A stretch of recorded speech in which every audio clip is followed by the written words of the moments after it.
السلام عليكم ورحمة الله وبركاته. إن الحمد لله الذي بنعمته تتم الصالحات، الذي علم القرآن، خلق الإنسان وكرم وعلمه من البيان ما لم يعلم، فسبحان الذي لا يحصى امتنانه باللسان ولا بالقلم. نستغفره ونتوب إليه، ونشهد أن لا إله إلا الله وحده لا شريك له، ونشهد أن سيدنا وسادنا وحبيبنا وطبيبنا وطبيب أرواحنا محمدا عبد الله ورسوله،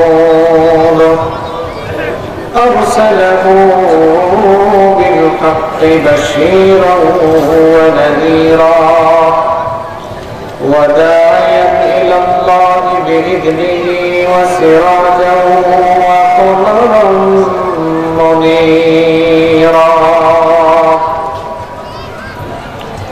أما بعد، فقد قال الله تعالى في كلامه المجيد وفي فرقانه الحميد: أعوذ بالله من الشيطان الرجيم. بسم الله الرحمن الرحيم. إن الله وملائكته يصلون على النبي يا أيها الذين آمنوا صلوا عليه وسلموا تسليما. اللهم صل على محمد وعلى آل محمد كما صليت على إبراهيم وعلى آل إبراهيم إنك حميد مجيد. اللهم بارك على محمد وعلى آل محمد كما باركت على إبراهيم وعلى آل إبراهيم إنك حميد مجيد. ربي زدني علما، ربي زدني علما، رب اشرح لي صدري ويسر لي أمري واحلل عقدة من لساني يفقهوا قولي. سبحانك لا علم لنا إلا ما علمتنا إنك أنت العليم الحكيم. صدق الله العظيم. হৃদয়ে মোহাম্মদ চেতনায় মোহাম্মদ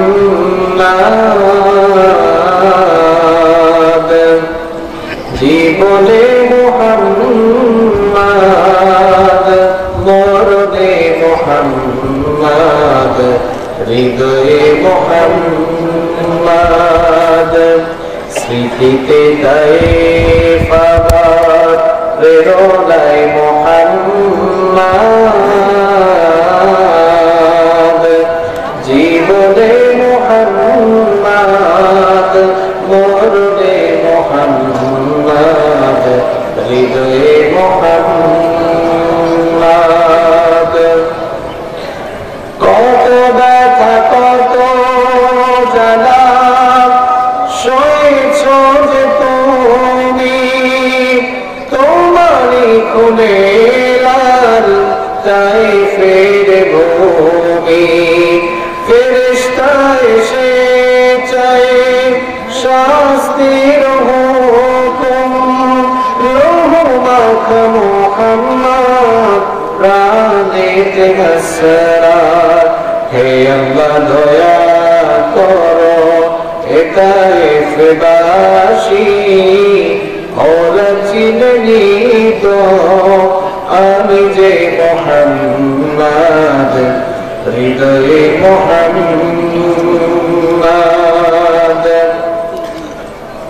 তোমারই পথে চলে কত প্রাণ ঝরে যায়, কাঁদি আমি শুধু আজ হারাবার বেদনায়। তবু জানি কোন রাঙা এ পথ তায়েফের, হে পথি হল রাগে মুহাম্মদ, হৃদয়ে মুহাম্মদ, চেতনায় মুহাম্মদ, জীবনে মুহাম্মদ, মরণে মুহাম্মদ, হৃদয়ে মুহাম্মদ। পড়েন সাল্লাল্লাহু। বাংলাদেশের অত্যন্ত সুপরিচিত ঐতিহ্যবাহী কক্সবাজার জেলার মহেশখালী উপজেলার ঐতিহ্যবাহী ফকির জুমপাড়া ইসলামী একতা সংগঠনের উদ্যোগে আয়োজিত আজকের এই 12তম ঐতিহাসিক সিরাতুন নবী সাল্লাল্লাহু আলাইহি ওয়াসাল্লাম মাহফিলের মুহতারাম স্বনামধন্য সুযোগ্য সভাপতি, ঐতিহ্যবাহী বিদ্যাপীঠ দিল্লাভোনা সরকারি প্রাথমিক বিদ্যালয়ের সম্মানিত শিক্ষক, আপনাদের সকলের অত্যন্ত প্রিয় মানুষ, সকলের অত্যন্ত ভালোবাসার মানুষ জনাব মোহাম্মদ ইউনুস বাহার, আতাল্লাহু আমরাহু ওয়া বারাকাল্লাহু ফি হায়াতিহি। আমরা সবাই বলি আমিন। আজকের মাহফিলের সম্মানিত প্রধান অতিথি ৩ নং কালারমারছড়া ইউনিয়ন পরিষদের স্বনামধন্য চেয়ারম্যান জনাব তারেক বিন ওসমান শরীফ, প্রধান মেহমান হাজী এহসান আলী, বিশেষ অতিথি জনাব মোহাম্মদ মুজাম্মেল হক সহ মঞ্চে উপস্থিত সম্মানিত অতিথিবৃন্দ, মাহফিলে উপস্থিত সম্মানিত উলামায়ে কেরাম, আবার সামনে বসা অত্র এলাকার পার্শ্ববর্তী এবং দূর দূরান্ত থেকে আগত আল্লাহর দ্বীন প্রেমী, কোরআন প্রেমী সর্বস্তরের তাওহীদি জনতা, যুগে যুগে আল্লাহর জমিনে আল্লাহর দ্বীনকে প্রতিষ্ঠার জন্য যারা সবচাইতে বেশি অগ্রণী ভূমিকা পালন করেছেন, আমার প্রাণপ্রিয় যুবক এবং তরুণ ভাইরা, স্কুল, কলেজ, ইউনিভার্সিটি এবং বিভিন্ন মাদ্রাসা পড়ুয়া, আমার প্রাণপ্রিয় মেধাবী ছাত্র ভাইয়েরা, মহিলা প্যান্ডেল থেকে এবং ঘরে বসে যারা শুনছেন, আমার শ্রদ্ধেয়া সম্মানিতা মা এবং বোনেরা, উপস্থিত মিডিয়ার প্রিয় কর্মী ভাইয়েরা, প্রাণ প্রিয় ফকির জুমপাড়া তথা মহেশখালীবাসী, আপনারা সবাই কেমন আছেন? অনেরা কেন আছো? আপনাদের ভাষাও কিন্তু আমি সিলেটে লিখতে পারি না। সব ভালো আছেন তো? আলহামদুলিল্লাহ, আমি আল্লাহর রহমতে ভালো আছি। আমাদের সকলকে ভালো রেখেছেন কে? আমাদেরকে সুস্থ রেখেছেন কে? সেই আল্লাহর জন্য আমরা সকলেই শুকরগুজার হয়ে করে নিচ্ছি আলহামদুলিল্লাহ। সবাই একটু জবাব দেন তো, বাচ্চারা সহ সবাই জবাব দেন। আমরা প্রশংসা করেছি কার? লাভটা হয়েছে কার? আচ্ছা বলেন তো, আপনারা সবাই মিলে যদি আমার প্রশংসা করেন, আমি তো একদম অনেক খুশি। দেখছেন যে ফকির জুম্বার এলাকার মানুষ আমার কত প্রশংসা করছে। আপনারা আমার প্রশংসা করলে লাভ আপনাদের, না আমার। কোন মানুষের গুণকীর্তন করলে, কোন মানুষের প্রশংসা করলে, যার প্রশংসা করা হয় তিনি খুশি হন। কিন্তু আল্লাহ তাআলার বান্দারা যখন আল্লাহর প্রশংসা করে, তখন লাভটা কিন্তু বান্দারই হয়। যখনই বান্দা আল্লাহর শুকরিয়া আদায় করে, আল্লাহ তাআলা তখন বান্দার আমলনামাকে নেকি দিয়ে ফিল আপ করে দেন।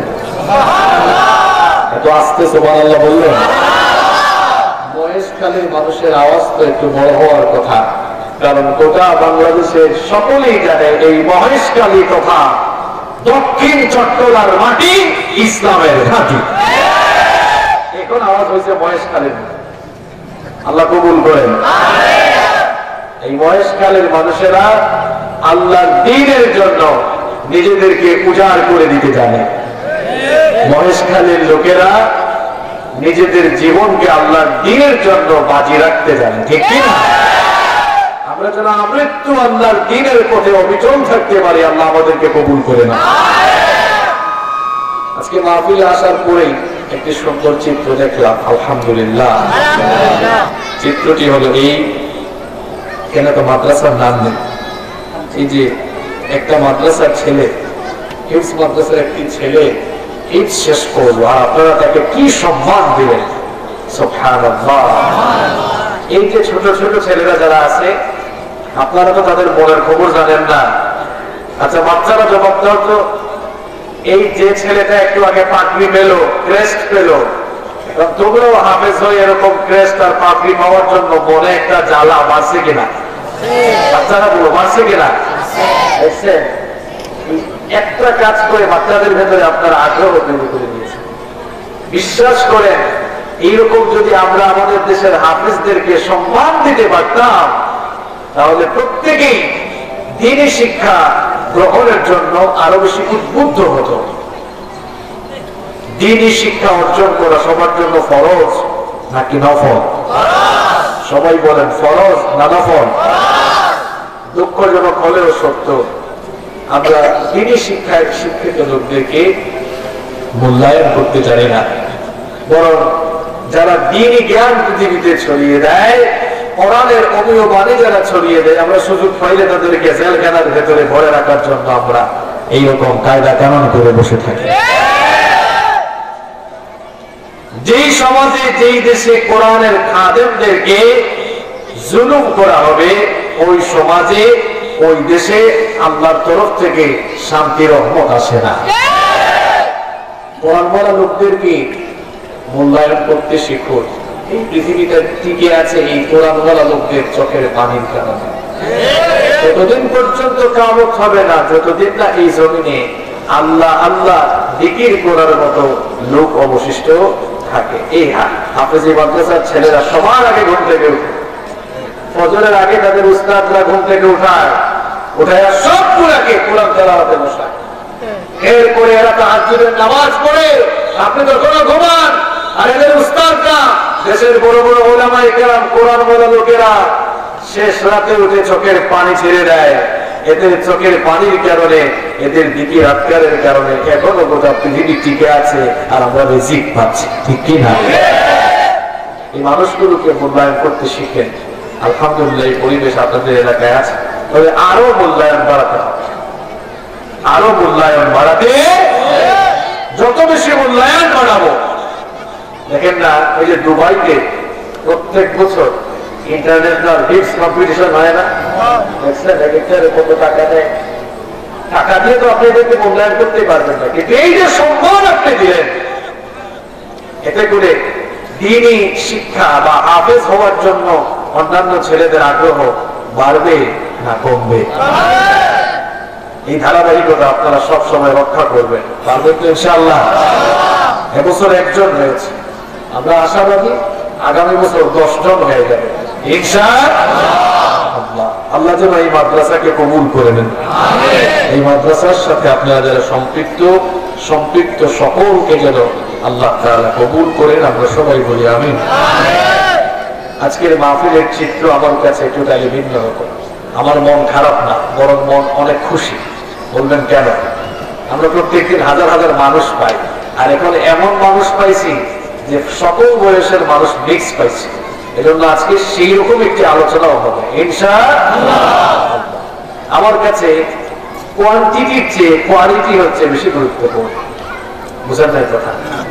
সংখ্যার চেয়ে যারা আছে এরা কতটুকু মনোযোগী এটা আমার কাছে গুরুত্বপূর্ণ। 2 জন যদি থাকে আর 2 জনকে যদি মাহফিলে বুঝানো যায়, এটি হচ্ছে মাহফিল আয়োজনের সফলতা, এটি হচ্ছে মাহফিল আয়োজনের সার্থকতা। এজন্য এই যে এখানে আমার বাবার বয়সী অনেক বয়স্ক বাবারা এসেছেন, আমার অনেক যুবক ভাইরা আছে, আমার পিচ্ছি অনেক ভাইরা আছে। যারা পিচ্ছি ভাইরা এই বয়স থেকে মাহফিল শুরু করছে, এদের যদি মাথার ভেতরে আপনি দিনী জ্ঞান ভালো করে ঢুকাইতে পারেন, মরার পর্যন্ত এরা মাহফিল হইলে দৌড় মারবে, ঠিক না?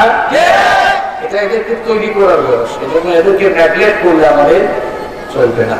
এজন্য বাচ্চারা মনে করো না যে হুজুর তোমাদের দিকে নজর করবে না, তোমাদের দিকে আজকে বেশি নজর দেওয়া হবে ইনশাআল্লাহ।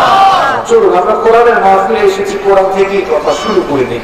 অপ্রাসঙ্গিক কথা বলে আমরা সময় নষ্ট করব না, আমরা কোরআন থেকে কথা বলবো ইনশাআল্লাহ। এই কোরআন নাযিল করেছেন কে?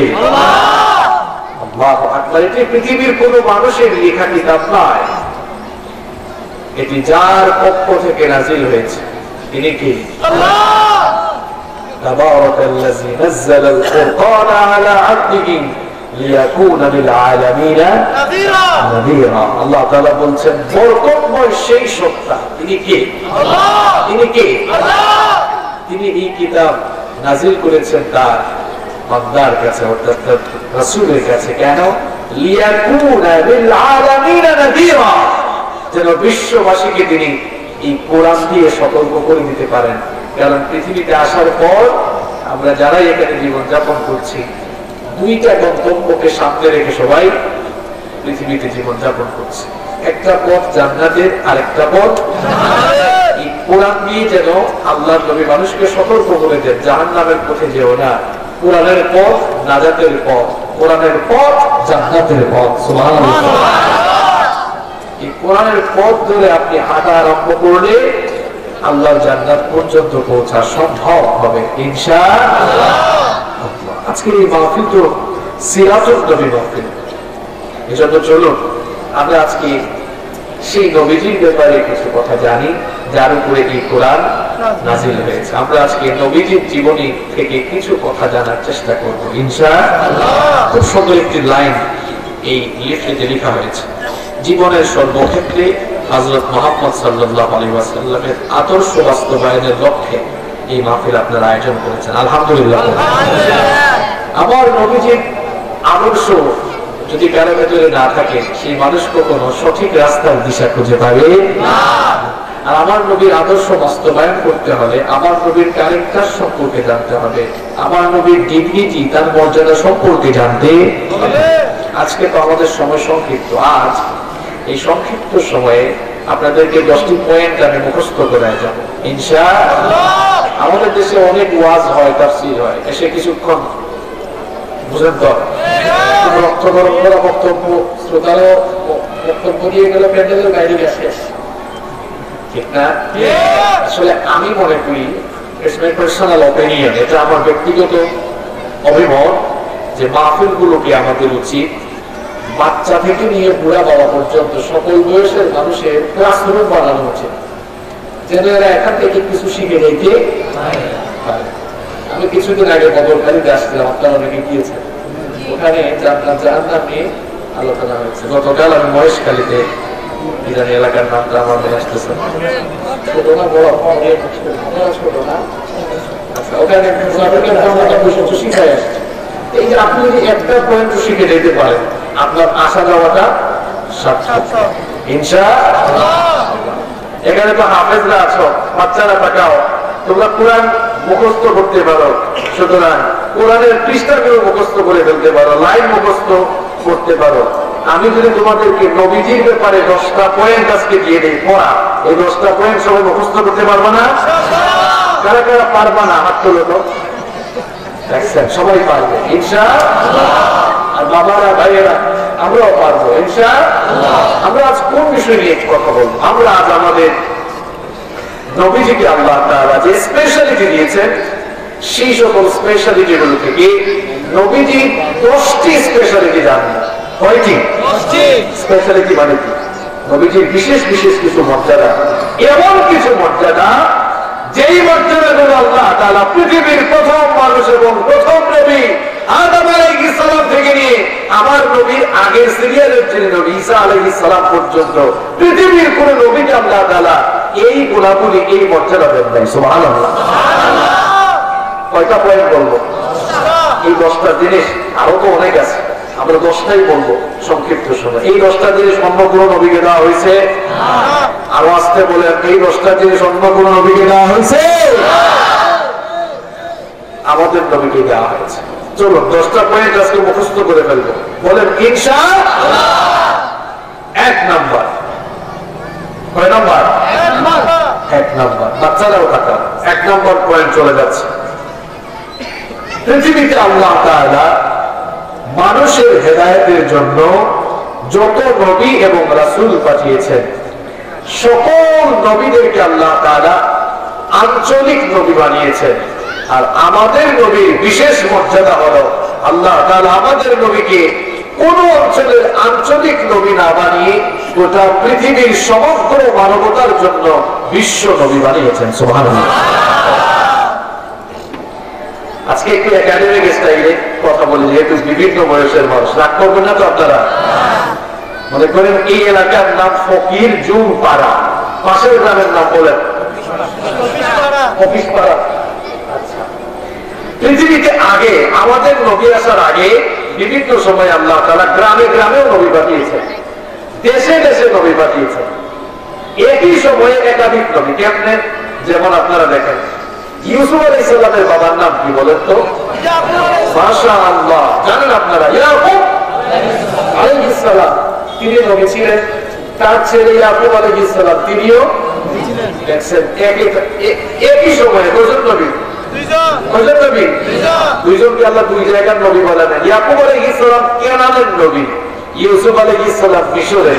সুবহানাল্লাহ। শুআইব আলাইহিস সালাম, নাম শুনেছেন আপনারা? তিনি ছিলেন মুসা আলাইহিস সালামের শ্বশুর। শ্বশুরকে আঞ্চলিক ভাষায় কি বলেন আপনারা? আরে বাপরে বাপ, সিলেটি ভাষার তো মিল আছে আপনাদের। হৌর না?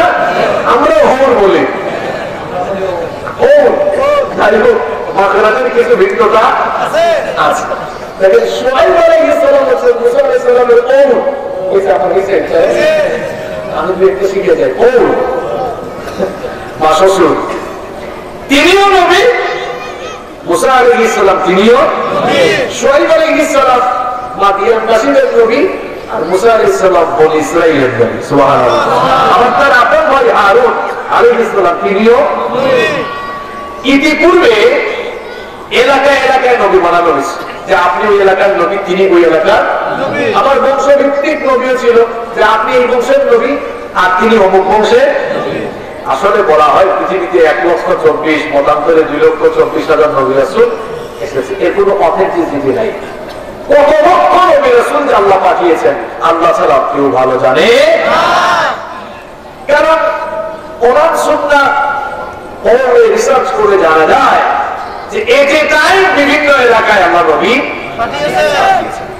তাহলে সকল নবীরা ছিলেন আঞ্চলিক নবী, এটা বুঝাবার জন্য বলি। যেমন এই ওয়ার্ডের একজন মেম্বার সাহেব আছে, আরেক ওয়ার্ডের একজন মেম্বার সাহেব আছে না?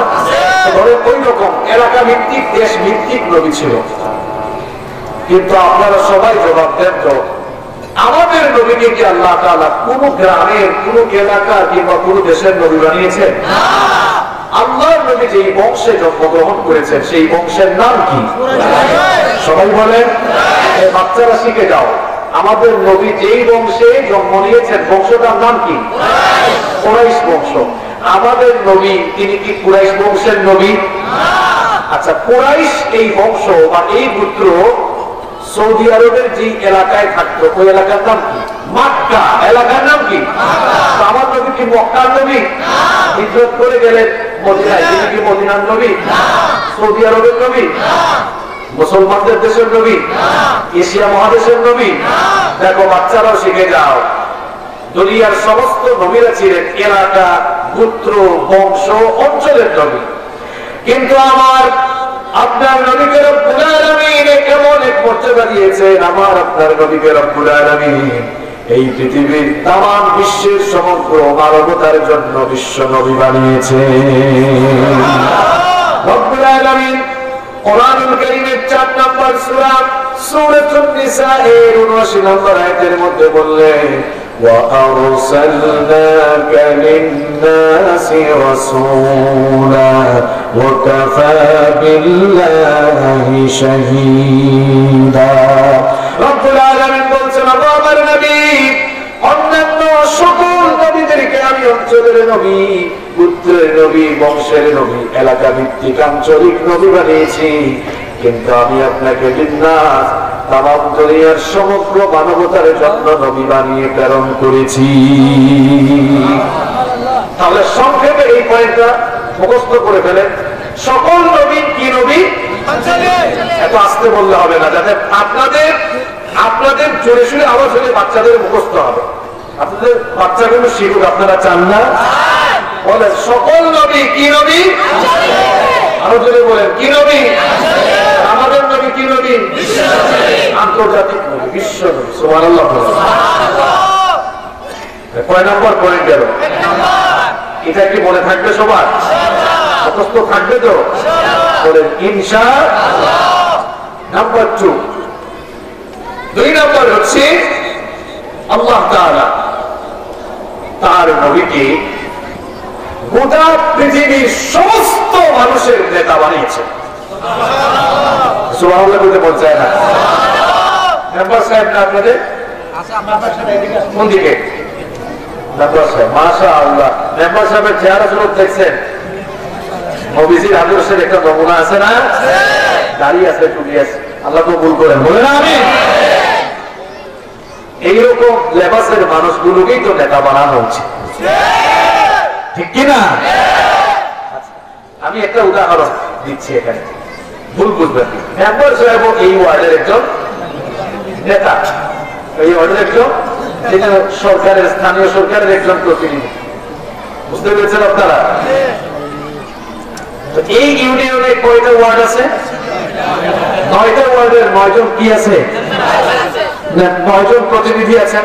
মেম্বার সবাই হচ্ছেন 9 জন কি প্রতিনিধি। আবার এই ওয়ার্ডে একজন চেয়ারম্যানও আছে। তারপর ভাইরা দেখেন, পৃথিবীতে আল্লাহ যত নবী রাসূল পাঠিয়েছেন সমস্ত নবীদেরকে আল্লাহ নেতা বানিয়েছেন। কি বানিয়েছেন? সেটাকে আমি বানায় বললাম না।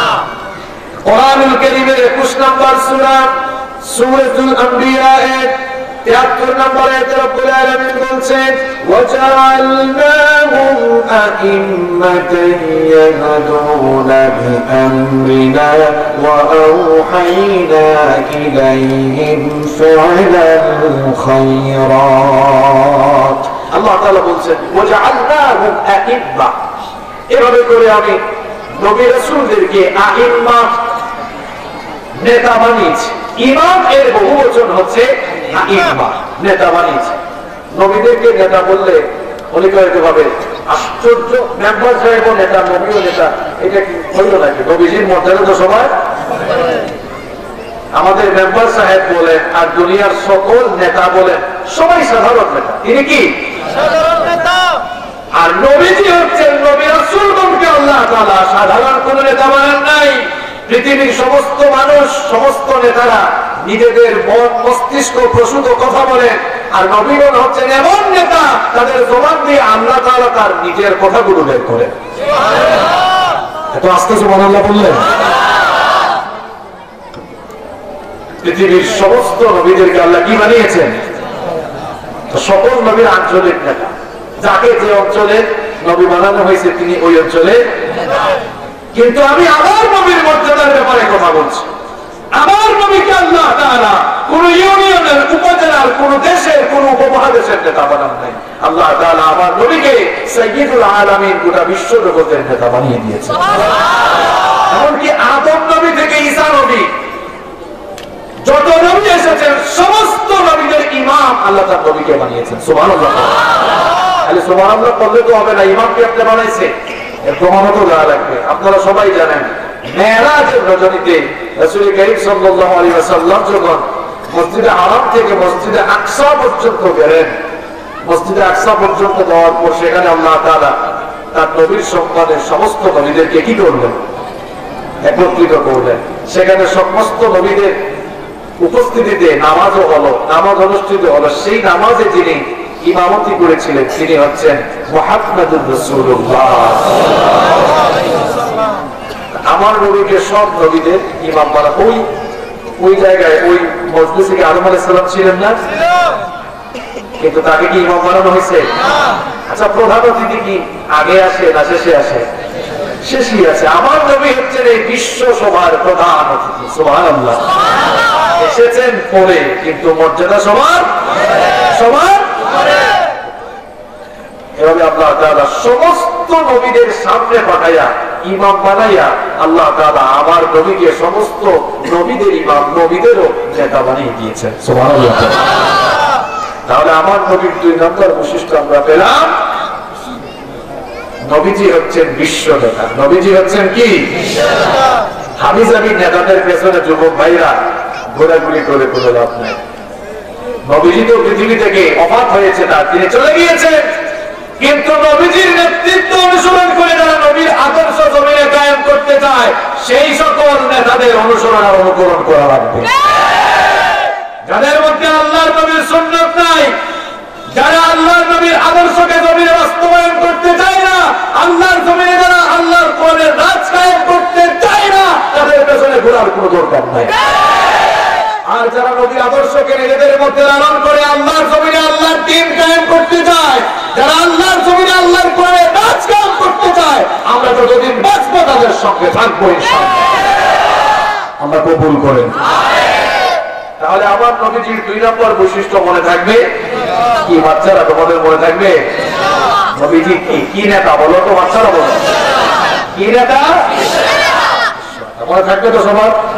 যদি একটা ক্লাস টেস্ট হয়ে যায়, আমার নবীর 1 নম্বর স্পেশালিটি বলেছিলাম, তিনি হচ্ছেন কি নবী? বিশ্ব নবী। 2 নম্বর কি বললাম? তিনি বিশ্ব। মাশাআল্লাহ। মনে আছে তো আপনাদের?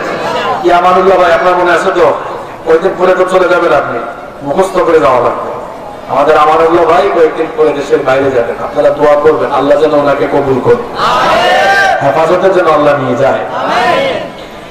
আচ্ছা, কয়টা বললাম? 2টা। এবার কয় নম্বর সিরিয়াল আছে আমরা? কি কষ্ট হচ্ছে আপনাদের? 3 নম্বর হচ্ছে আল্লাহ তাআলা পৃথিবীতে যত নবী, যত রাসূল পাঠিয়েছেন, যখন যে নবীকে ডাকার দরকার হয়েছে নাম ধরে রেখেছেন। আপনারা অনেকে নাম ধরে ডাকেন না? কে কামাল এদিকায়? তবে অনেকে আবার টিটকারি দিয়েও ডাকে, কামাল্লা এদিকায়, টিটকারি বলেন আপনারা? আল্লাহু আকবার। খবরদার এটা করবেন না। আল্লাহ তাআলা সূরাতুল হুজুরাতে বলেছেন, ওয়ালা তানাবাজু ওয়ালা তানাবাজু বিল আলকাব। আমার বিকসাল ইসমুল ফুসুকি বাদা ঈমান আনার পরে কাউকে মন্দ নামে ডাকা এটা জঘন্য কাজ, কবিরা গুনাহ। জামাল নাম কত সুন্দর, জামাল মানে সুন্দর। কিরা জামাল্লা? কামাল্লা এরকম ডাকে না? মানুষকে মন্দ নামে ডাকা যাবে না। যার যে নাম আছে তাকে ওই নামে ডাকতে হবে। আমি বলছিলাম আমার বাবারা, ভাইয়েরা, বাচ্চারা শোনো, আল্লাহ তাআলা সকল নবীদেরকে যখন যারে ডাকার দরকার হয়েছে নাম ধরে রেখেছেন। যেমন কোরআন খুললে দেখবেন আদম নবীকে ডাকার দরকার হয়েছে, আল্লাহ বলেছেন ইয়া আদম উসকুন আনতা ওয়া যাওজুকাল জান্নাতা ওয়া কুলা মিনহা। আয়াত আছে না? হাফেজরা আছে, জবাব দিয়ে যাদের মুখস্থ আছে। এরপরে ধরো আল্লাহ তাআলা ঈসা নবীকে ডাকবেন, ডাক দিয়েছেন ইয়া ঈসা ইবনে মারইয়াম। লূত আলাইহিস সালামকে ডাকার দরকার হয়েছে, দেখেছেন ইয়া লূত। ইয়াহইয়া আলাইহিস সালামকে ডাকার দরকার হয়েছে, দেখেছেন ইয়া ইয়াহইয়া। আবার ইব্রাহিম আলাইহিস সালামকে ডাকার দরকার হয়েছে, দেখেছেন ওয়ানাদাইনাহু আইয়া ইব্রাহিম قد صدقت رؤيا إنا كذلك نجزي المحسنين। দাউদ আলাইহিস সালামকে ডাকার দরকার হয়েছে, ইয়া দাউদ, যে নবীকে ডাকার দরকার হয়েছে আল্লাহ কি ধরে রেখেছেন? কথা বলেন বাবারা, কথা বলেন, কি ধরে রেখেছেন? আচ্ছা আমার হাফেজ ভাইরা বলো তো, তোমরা তো কোরআন পড়ো, আমার বাবারা ভাইরা সবাই বলেন তো একটু, কোরআন 30 পারা কোরআনের ভেতরে কি আপনারা কোনদিন ইয়া মুহাম্মদ পাইছেন? পাইছেন আপনারা? হাফেজরা পেয়েছে? আল্লাহু আকবার, আল্লাহু আকবার। সমস্ত নবীদেরকে আল্লাহ নাম ধরে রেখেছে, কিন্তু আমার নবীকে আল্লাহ এত ইজ্জত করেছে, এত সম্মান করেছেন, আমার নবীকে আল্লাহ তাআলা 30 পারা কোরআনুল কারীমের ভেতরে একটিবারও নাম ধরে রাখেন নাই। সুবহানাল্লাহ, আওয়াজটা বলেন সুবহানাল্লাহ। এখন আপনাদের প্রশ্ন হতে পারে, হুজুর নাম না ধরে রাখলে কিভাবে রাখছে? রাখছে তো, রাখার সিস্টেমটা কেমন ছিল? যেমন আমাদের দেশে দেখবেন অনেক মহিলারা এখনো আছে হাজবেন্ডের নাম, জামাই নাম ধরে না। এখন আধুনিক যুগের মহিলারা ধরে ফেলে, কেউ দেখবেন আগের যুগের মহিলারা। আপনাদের চিরানে আছে কিনা আমি জানি না, আমাদের সিলেটে এখনো ভোটার আইডি কার্ড বানাইতে গেছে অথবা যে কোনো বলো জিজ্ঞেস করছে হাজবেন্ডের নাম, স্মরণ করে বলবেন আরেকজনকে দিয়া এরকম আছে না? শোনেন একটা ঘটনা আমার মনে পড়ছে, বলবো আমি। এক মহিলা হাজবেন্ডের নাম হচ্ছে রহমতুল্লাহ। নাম কি? রহমতুল্লাহ নাম থাকে না? এখন এই মহিলা নামাজ পড়তে গেলে তো বলতে হয় আসসালামু আলাইকুম। কি করবে? আমার নাম তো এখন বলে আসসালামু আমার ঘরের মানুষ, আসসালামু আমার ঘরের মানুষ। বুঝতে পেরেছেন? অনেকে আছে নাম নিতে, নাম নিতে কোনো অসুবিধাও নাই। আমি যেটা বলছিলাম আমার ভাইরা, যে সকল নবীদেরকে আল্লাহ নাম ধরে ডাকতেন, এখন আবার নবীকে যে আল্লাহ নাম ধরে ডাকলেন না, এই ডাকছে কিভাবে? ডাকার তো একটা কায়দা কানুন আছে না? কিভাবে ডাকছে? না, ইয়েস একটা উত্তর হয়েছে, কিন্তু ডাকার দুইটা পদ্ধতি আছে। কয়টা পদ্ধতি? আপনার তো বলা ঠিক আছে, কিন্তু 1 নম্বর পদ্ধতি হলো আল্লাহ তাআলা তার নবীকে যখন সম্বোধন করেছেন, ডেকেছেন, তখন নবুয়ত আর রিসালাতের যে সিফাত, যে গুণ, যে বিশেষণ, সেই বিশেষণকে বিশেষায়িত করে রেখেছেন। আল্লাহু আকবার। কিভাবে রেখেছেন দেখেন, ইয়া আইয়ুহান নাবিয়্যু হাসবুকাল্লাহু ওয়া মান ইত্তাবা'আকা মিনাল মুমিনিন। আল্লাহু আকবার। দেখেছেন, হে আমার নবী, আপনার জন্য আর মুমিনদের জন্য আল্লাহ তাআলা যথেষ্ট। সুবহানাল্লাহ। শুধু কি নবী বলে রেখেছেন? আবার দেখার দরকার হয়েছে, দেখেছেন ইয়া আইয়ুহার রাসূলু বাল্লিগ মা উনজিলা ইলাইকা মির রাব্বিক। হে রাসূল, আপনার কাছে আপনার প্রতিপালক যে পয়গামগুলো পাঠিয়েছেন, আপনি মানুষের মাঝে তা প্রচার করে দিন। সুবহানাল্লাহ। আল্লাহ কি নাম ধরে রেখেছে? না, নবুয়ত আর রিসালাতের গুণকে, বিশেষণকে বিশেষায়িত করে রেখেছে। মনে করেন একটা ছেলে ভালো, অনেকে আদর করে রাখে, এই বালা বুয়া। আপনারা ছেলেদেরকে বুয়া বলেন না? এই বালা বুয়া দিকে, বালা বুয়া এটা কি তার নাম? বালা বুয়া কি নাম? বালা বুয়া তার একটা গুণ, তার একটা কি ওই গুণকে, ওই বিশেষণকে বিশেষায়িত করে। আবার আমি কি বলেছিলাম, আমার নবীকে ডাকার কয়টা পদ্ধতি ছিল? মৌলিক 2টা পদ্ধতি ছিল। 1 নম্বর এই যে নবুয়ত আর রিসালাতের গুণকে, বিশেষণকে বিশেষায়িত। আরেকটা হচ্ছে অবস্থা বুঝে, অবস্থা বুঝে বলেন না কেন? অবস্থা বুঝে ব্যবস্থা, অবস্থা বুঝে। এই ভাই যে একটু আগে একটা আয়াত পড়ছে, এটা অবস্থা বুঝে ব্যবস্থা দিচ্ছে। কিভাবে? আমার নবী চাদর মুড়ি দিয়ে, কম্বল গায়ে দিয়ে শুয়ে আছে। কি গায়ে দিয়ে? এখন আল্লাহ তাআলা তার নবীকে যখন ডাকবেন, সুবহানাল্লাহ, আল্লাহু আকবার, তখন তিনি ইয়া মুহাম্মদ বলে ডাকেন নাই, বলেছেন ইয়া আইয়ুহাল মুযাম্মিল কুমিল লাইলা ইল্লা নিসফাহু আও ইনকুস মিনহু আও জিদ আলাইহি ওয়া রাত্তিল কুরআনা তারতিলা। আচ্ছা আমার বাবারা, ভাইয়েরা, বাচ্চারা সবাই বলেন তো, এই আয়াতগুলোকে এইভাবে ওর চাইলে নাজিল হইতে পারতো, ইয়া মুহাম্মদ কুমিল লাইলা ইল্লা নিসফাহু আও তুসবিহু, এভাবে নাজিল হইতে পারতো না? পারতো। কিন্তু আল্লাহ তাআলা তার নবীকে ইজ্জত করেছেন, সম্মান করেছেন। এজন্য অবস্থা বুঝে অবস্থা, ইয়া আইয়ুহাল মুজাম্মিল, হে কম্বল আচ্ছাদিতকারী, কম্বলওয়ালা নবী উঠে যান। সুবহানাল্লাহ বলেন। কম্বল গায়ে দিয়েছেন, আল্লাহ বলেছেন কম্বল ওয়ালা নবী, চাদর ওয়ালা নবী। সুবহানাল্লাহ বলবেন না? তাহলে আমার নবীকে আল্লাহ কখনো নাম ধরে ডাকেন নাই, নিজে তো আল্লাহ ডাকেন নাই, আমাদেরকেও নিষেধ করে দিয়েছেন। আল্লাহু আকবার। আল্লাহ তাআলা নিষেধ করে দিলেন সূরা নূরের 63 নম্বর আয়াত, লা তাজআলু দুআ আর-রাসূলি বাইনাকুম কাদুআই বা'দুকুম বা'দা। আল্লাহ তাআলা বলছেন তোমরা একজন আরেকজনকে যেভাবে নাম ধরে ডাকাডাকি করো, আমার নবীকে ওভাবে নাম ধরে ডাকাডাকি করো। আমি আল্লাহ যেমন সম্মান দিয়েছি তোমরাও নবীকে সম্মান করে ইজ্জত করে রাখো, আদেশ দিয়েছেন কি? তাহলে নবীজির 3 নাম্বার স্পেশালিটি আমরা জানলাম, সেটা কি সংক্ষেপে কে বলতে পারবেন?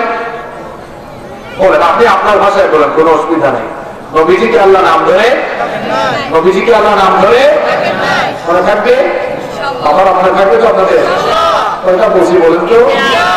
বিরক্ত হচ্ছেন না তো আপনারা?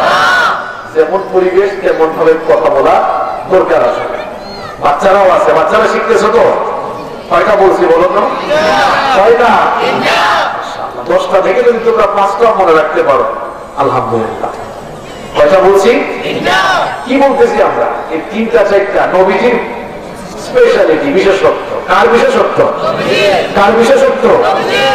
নাম্বার 4। 4 নাম্বার হচ্ছে আল্লাহ তাআলা আমার নবীকে পাঠানোর মাধ্যমে নবুয়তের যে একটা গেট ছিল, এই গেটটাকে চিরতরে লক করে দিয়েছেন, চিরতরে আল্লাহ তাআলা বন্ধ করে দিয়েছেন। সুবহানাল্লাহ। আমার নবীর পরে কি আর কোন নবী পৃথিবীতে আসবে? আসবে, রিয়েল না, অরিজিনাল না, বন্ধ আসবে। এটা আমি বলি নাই, বলেছেন মুহাম্মদ সাল্লাল্লাহু আলাইহি ওয়াসাল্লাম। এটা বুখারী শরীফের হাদিস। আল্লাহ নবী বললেন, লা তাকুমুস সাআ, ততদিন পর্যন্ত কিয়ামত হবে না, হাত্তা ইয়াবআসা দাজ্জালুনা কাযাবুন করিবুন মিন 30, যতদিন না পৃথিবীতে 30 জন ভণ্ড নবী আসে। কতজন? 30 জন ভণ্ড নবী আসার আগ পর্যন্ত পৃথিবীতে কিয়ামত হবে বলেছেন মুহাম্মদ সাল্লাল্লাহু আলাইহি ওয়াসাল্লাম। এই পর্যন্ত কতজন আসছে জানেন? 27 বা 28 জন আসছে। এই তো গেল শতাব্দীতে, গত শতাব্দীতে ভারতবর্ষের এক কুখ্যাত কুলাঙ্গার মির্জা গোলাম আহমদ, সেও তাকে নবী বলে দাবি করেছিল। এই কাদিয়ানি গুলো হচ্ছে কাফের। এরা কি? এরা কেন কাফের?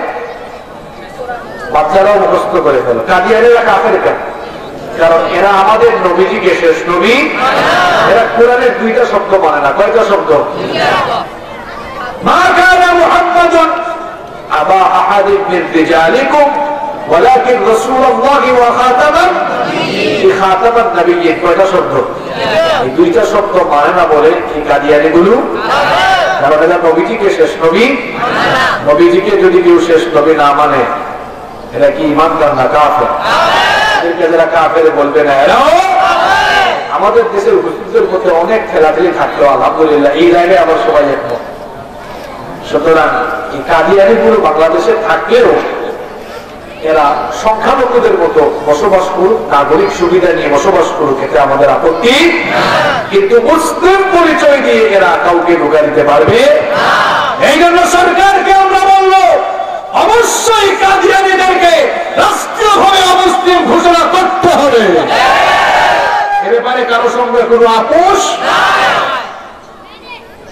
আমার নবীর পরে কতজন ভণ্ড নবী আসবে? ভণ্ডামি করে কেউ আবার মুসাইলামা এক লোক, নাম শুনছেন আপনারা? সবাই শুনছেন তো?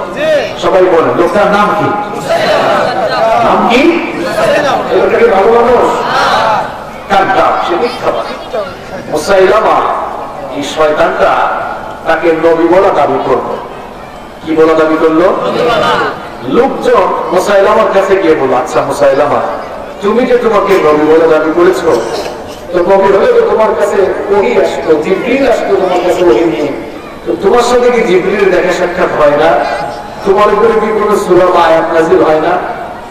মুসাইলামা একটু কায়দা করে জবাব দিল, ভাই দেখো আমি মাত্র নবী হয়েছি, নতুন নবী হয়েছি, একটু টাইম তো লাগে, নতুন নবী, আমাকে তো আগে আমার অবস্থান চালু করাতে হবে। নতুন নবী, আমার কাছে জিবরিল আসবে, সূরা বা আয়াত, একটু টাইম দাও। কিছুদিন পর এই মুসাইলামা লোকজনকে ডেকে বলল যে লোকেরা শোনো, কত রাতেই জিবরিলের সাথে আমার সাক্ষাৎ হয়েছে। নাউজুবিল্লাহ পরে পরে শুনে রাখে। লোকজন বললো তাই তো তোমার সাথে যে জিবরিলের দেখা সাক্ষাৎ হইলো, তোমার উপরে কি কোনো সূরা নাযিল হয়েছে? হয়েছে তো। মানুষ জিজ্ঞেস করলো কোন সূরা? সূরাতুল ফিল। সূরাতুল ফিল। এই কোরআনেও কিন্তু একটা ফিল আছে, আছে না?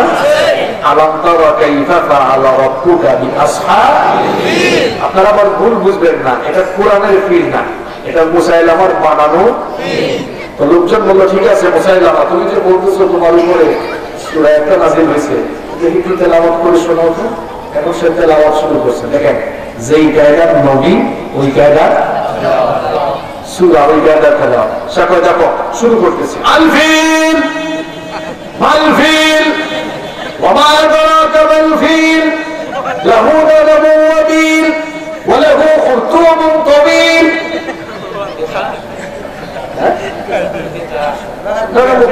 আলেম যারা আছেন তারা অর্থ বুঝছে, আপনারা তো দেখেন বাচ্চারা অর্থ না শুনে যে হাসাহাসি করছে। আমি তো অর্থ বলবো, অর্থটা শুনেন না আপনারা, এখানে আলেমরা তো অর্থ বুঝে ফেলেছেন। আল ফিল হাতি, হাতিকে আঞ্চলিক ভাষায় কি বলেন আপনারা? আমাদের সিলেটে হাতি। আল ফিল হাতি, মাল ফিল হাতি কি? কি আপনি জানেন? আপনি জানেন কি হাতি কি? এরপরে বলতেছে না উদানা বলবি তার লেখ আছে, লম্বা একটি সুর আছে। এই সুরাতে আমার শুনে লোকেরা বললো মুসাইলামা তুই যে একটা মিথ্যাবাদী, ধোঁকাবাজ, প্রতারক, তা প্রমাণ হওয়ার জন্য তোর নিজের মুখে তেলাওয়াতকৃত সূরাটি যথেষ্ট। নবীজির পরে পৃথিবীতে আর কোন নবী আসবে না।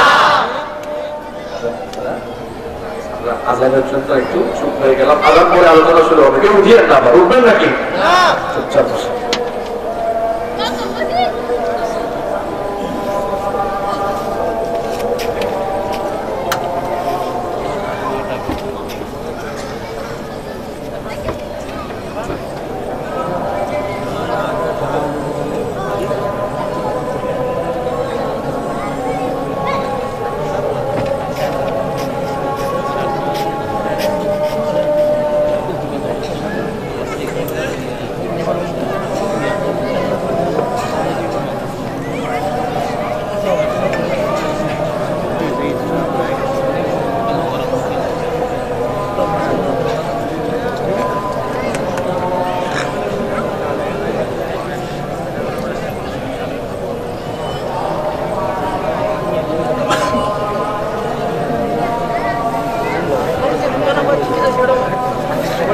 নামাজ পড়ে হবে তো সবাই বসেন।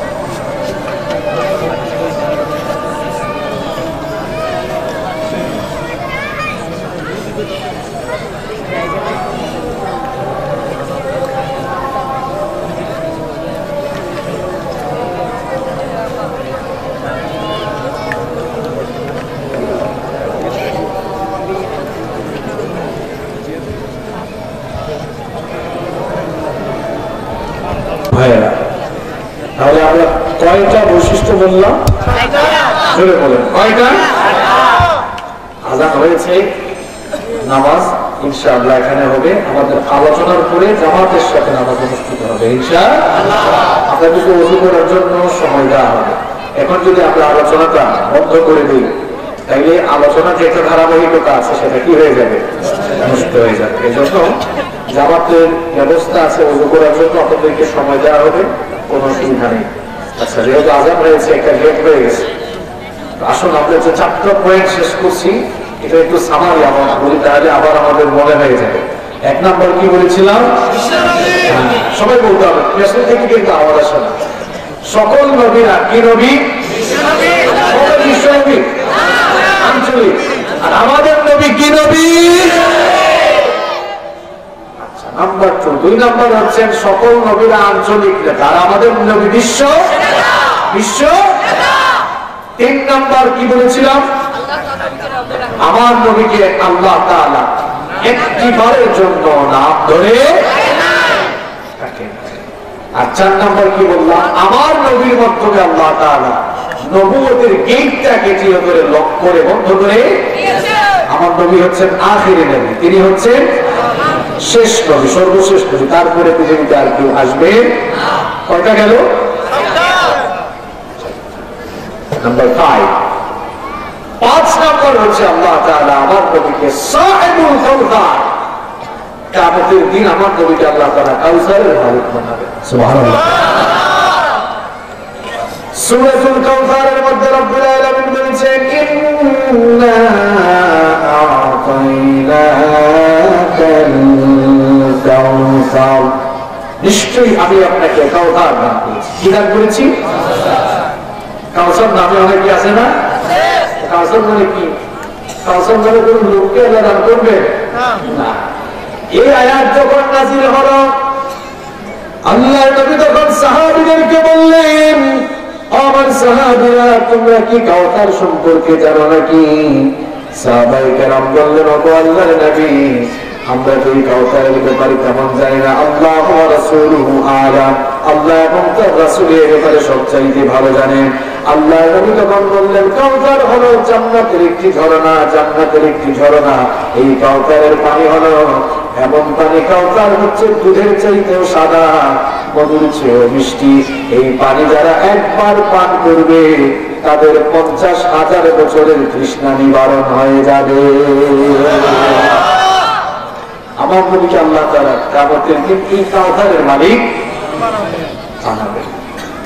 কোন দিন? খুব মারাত্মক সেই দিন। আমার ভাইয়েরা, এখন তো সূর্য মানুষের মাথা থেকে 9,30,00,000 মাইল দূরে, 9,30,00,000 মাইল দূর থেকে সূর্য তাপ দেয়, কিন্তু দেখা যায় গ্রীষ্মকাল আসলে মানুষের সহ্য হয় না, আছে না নাই? আচ্ছা বলুন তো, এই সূর্যকে যে আপনারা আসমানে দেখেন, আকাশে দেখেন, এখান থেকে তো অনেক ছোট দেখা যায়, আসলে কি সূর্যটা এত ছোট? সূর্য একটা লাইট, এজন্য সূর্যের আলোকে ইংরেজিতে বলা হয় শুধু সানলাইট। কি বলা হয়? আর চাঁদের আলোকে কি বলা হয়? মুনলাইট। আচ্ছা, খুব ভালো করে খেয়াল করুন, এটা কি? এটা একটা লাইট, এটা একটা লাইট। সবাই বলে এটা কি? আমি তো গল্প করতেছি না রে বাবা, আপনি একটু জবাব দেন, এটা কি? সূর্যটাও লাইট, এক প্রকার লাইট। এই লাইট আর ওই লাইটের পার্থক্যটা বুঝেন তো? কত পার্সেন্ট সাইজ? সাইজটা দেখে রাখেন, এটা সাইজ, এটা হাত দিয়ে সূর্য কি হাত দিয়ে ধরা যাবে? কিন্তু দেখছেন কক্সবাজারে গিয়ে অনেকে সূর্যাস্তের সময় হাত এমনি দিয়ে মনে হয় তার হাতের মধ্যে সূর্যকে নিয়ে ফেলছে। আসলে কি সূর্য হাতে নেওয়ার মতো বিষয়? সাইজটা কেমন? আল্লাহু আকবার। সূর্য হচ্ছে এই পৃথিবীর চাইতে 13 লক্ষ গুণ। যে লোকটা জীবনে কোনোদিন মহেশ খালের বাইরে যায় নাই, পৃথিবী সম্পর্কে কি তার কোনো ধারণা আছে? বাংলাদেশটা কত বড়, এর আয়তন কত? 1,47,570 বর্গ কিলোমিটার। 56,000 বর্গ মাইলে 1,47,570 বর্গ কিলোমিটারের ছোট্ট এই দেশ। এই বাংলাদেশ মনে হয় পৃথিবীর সবচেয়ে বড় দেশ। বিশ্ব মানচিত্রে বাংলাদেশের B11 জায়গা এত ছোট এই দেশ, আমাদের পার্শ্ববর্তী ভারত, পার্শ্ববর্তী দেশ ভারত এই বাংলাদেশের চেয়ে প্রায় 30-32 গুণ, কানাডা বাংলাদেশের চেয়ে 90 গুণ বড়, আমেরিকা বাংলাদেশের চেয়ে আরো 100 গুণ। পৃথিবীতে আয়তনের দিক থেকে সবচেয়ে বড় দেশের নাম কি? বাংলাদেশের চেয়ে কত গুণ বড়? 160 গুণ, মানে 160টা বাংলাদেশের সভা। চিন্তা করছেন কত বড় দেশ। এরকম পৃথিবীতে 250টার বেশি দেশ আছে। কি আছে? কান্ট্রি আছে, রাষ্ট্র আছে। এই যে 250টি ছোট বড় দেশ মিলে পৃথিবীর জলভার না স্থলভার? মাটি না পানি? মাটি। পৃথিবীর 4 ভাগে 1 ভাগ হচ্ছে মাটি আর 3 ভাগ পানি। জগৎ যে কত বিশাল! এই বঙ্গোপসাগরের আয়তন, আপনি আটলান্টিক মহাসাগর, প্রশান্ত মহাসাগরের আয়তন জানেন?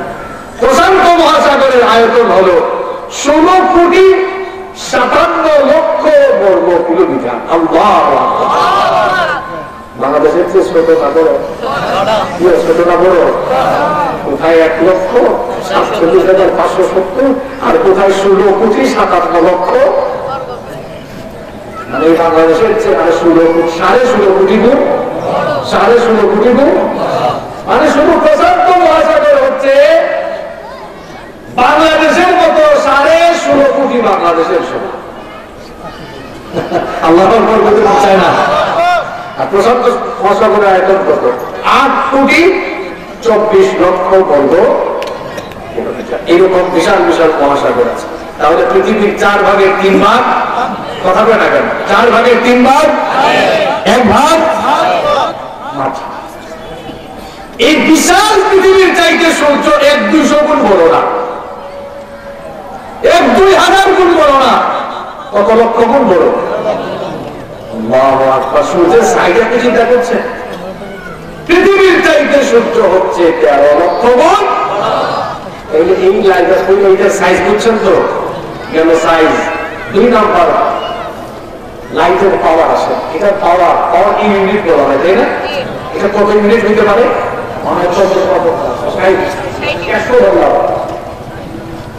আমার ভাইরা, এই একটা লাইট দেখে এতগুলো লাইট চলতেছে, শুধু এই এরিয়া আলোকিত, বাকি কি অন্ধকার না? অন্ধকার কিনা? তোমরা হয়ে গেছেন কেন? কথা বলে।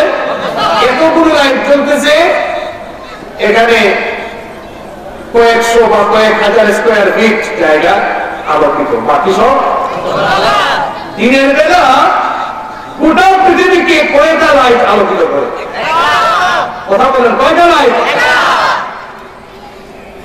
এক লাইট যে পৃথিবীকে আলোকিত করে ফেলে, আন্দাজ করে ওইটার পাওয়ার কত হতে পারে? তাপমাত্রা বা কত ইউনিট হইতে পারে? ধারণা আছে কোনো?